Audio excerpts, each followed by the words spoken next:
On Friday, Steph kept that wave rolling with a cool 49, including 31 in the second half, and a game-winning free throws to sweep the Spurs in San Antonio to top off an NBA Cup thriller. The Chef joined MJ as the only players with 35-plus and back-to-back 45-point games. But against New Orleans Sunday, the hot hand came from elsewhere. Steph only had 3 points in that first half. Moses Moody came out swinging, shooting 7 of 8 from 3.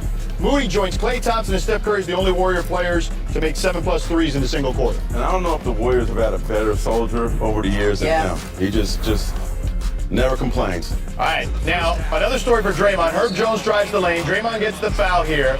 And watch this. So Draymond gets into it here with a fan chirping at Draymond. Here's Draymond after the game about it. It was a good joke at first, but thank you for calling me a woman. I look like a woman.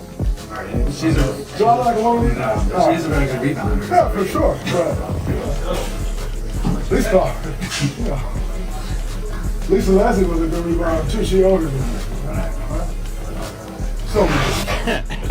So you see security came to talk to the gentleman there. Later in the third, Al Horford finds Steph for 3. Curry finished with 9 and 3. Warriors still win 124 to 106.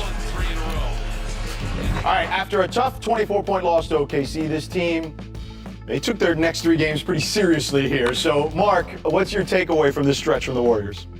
You know, a week ago, things looked pretty bad. The way they started on this road trip and the way the Warriors have played these past 3 games. I mean, obviously Steph put on his cape in San Antonio, but those were 2 great wins. Typically, when you play a team like New Orleans, they're going to be in a high when, you know, you got a new coach coming in, and they figured that one out with a great team win. So I think this was, you know, with new pieces like Al and still trying to figure out their way without Kuminga, I think this was just a very good, great week mentally and for the Warriors. You know, I was watching Steph's interview on Saturday night, because it was on Prime, when he was talking to the Amazon host, and he goes, look, we're not the only team that's had a really bad game in Oklahoma City. And it got me to remember how much these guys have been throughout this run. Steph, Draymond, they've been through these stretches before where they look terrible and it looks like the wheels are going to fall, and no one panics. So turning it around and having 3 great games after having that trough and that terrible game in Oklahoma City, that it's not surprising because these guys are such veterans. David? Yeah, I mean, this has been a really weird season already for the Warriors. They played like 10 road games already. They've beaten LA in LA. They've beaten the Nuggets. They've beaten these Spurs teams. They have inexplicable losses against Indiana and Bucks. Steph gets sick. And then you go to San Antonio and you have what is the blueprint for the Warriors to believe they could beat anybody not named OKC, which is Draymond getting in Wemby's face and showing that he's equipped to defend anybody, including Victor Wembanyama. He forced a lot of turnovers when he was guarding him. Jimmy Butler was helping on those pick and rolls. Also, Steph went crazy. But this is how the Warriors win these big games. It is the intensity of somebody like Draymond in these situations, getting one of the, I think, 2 players to block Wemby all year. That is what this Warriors team is built on for all these last few years, and what they're going to use to sort of ride the wave after this crazy sort of road trip and early season stuff is over with. But I want one more thing about Draymond. It's okay if somebody compares you to Angel Reese. Like, she's a good player. You can take it as kind of a compliment as you get, getting rebounds and putbacks. Yeah. The interaction, though, I mean, look, to Draymond's credit, you know what I mean? Like, you don't know what that person's going to do or say to you, but clearly you can tell that he took it in stride. Courtney and security handled it good, too. Courtney the ref. Oh, Courtney Kirkland? Yeah, I thought he did a good job. And the security guy, yeah, for sure. All right, sticking with New Orleans, this was James Borrego's first game leading the Pelicans after the team fired Willie Green on Saturday after a 2-10 start, which was the worst in the league. Well, the league's worst offense, that is. Green had a win percentage of .440 through 5 seasons. Trey Murphy, though, had this message for fans on Saturday. Maybe like the fans, obviously, they want to see a winner. You've been really passionate in the community. Is there like a message you can give them that maybe the best is yet to come, or that there's plenty of season left? I don't know, just what you would tell them. And don't give up on us. That's my message. Don't give up on us. Still show us support. We can turn this thing around. It's a very long season. And like I said again, don't give up on us.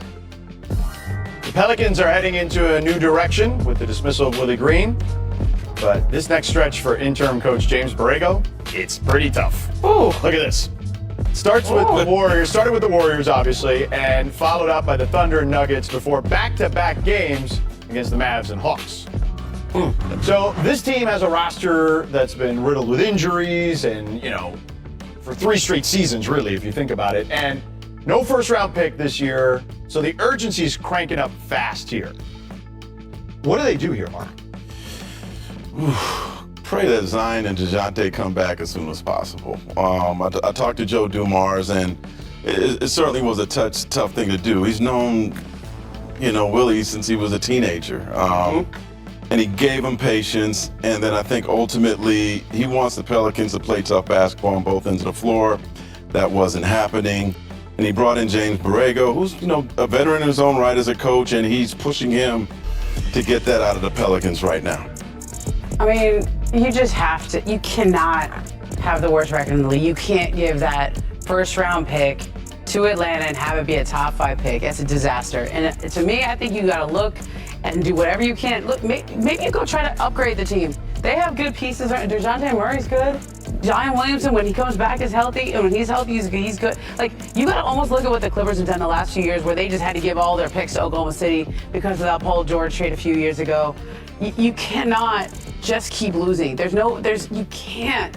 You got to do it, like, whether maybe you go trade for a veteran. Yeah, but maybe you bring somebody in so you don't end up in that spot. And to your point, like, if you watch their home games, there's not a lot of people there. Even most recently with the Lakers, as you know. But you got to have reason to go, right? Well, again, that's the point. But even when the Lakers but the Lakers were in town recently, and you could get tickets easily, I was told. I know people that were at that game. So, all right, David, what do you think of this situation? I mean, the best thing that the Pelicans can do is get all the top scientists they can and invent a time machine so they go back, get those draft picks they traded away inexplicably in the summer, because I don't know what you could do. It's not a franchise in the league right now that I would want to be less than the New Orleans Pelicans. This team is going to be bad for a long time, and you had options to have high picks, and they are gone. I'm not sure what Willie Green could have done with this roster, with the fact that Zion is hurt, with the fact that DeJounte Murray is hurt. I just do not understand what he could have possibly done better for this franchise or for this team as currently constructed. Yeah, I'm with you on that. I don't know if Willie Green should have been necessarily the fall guy, but I guess somebody had to be. And good luck to James Borrego moving forward. All right, an update. You're laughing, it's true. An update on the Grizzlies today. Ja Morant suffered a grade 1 calf strain in Saturday's loss to the Cavs and will be reevaluated in approximately 2 weeks. So not good for that draft class, as Zion is 2-10 and Ja and his team struggling. Ja also dealing now with an injury. All right, still